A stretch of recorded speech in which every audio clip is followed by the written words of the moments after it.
Hey guys, I hope you are doing well. Today we will talk about how to fix or how to solve the problem of FxPro direct app. We click on settings.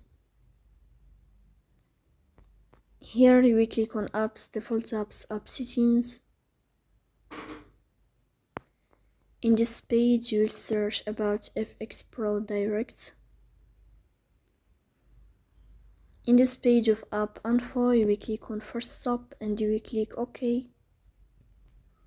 Here you will enter to the window of storage. Then we click on clear cache. In the end you will turn off your phone and you will wait a moment to restart your phone again to fix that problem. So please don't forget to support us by like and subscribe. See you next time and thank you for your watching and your attention.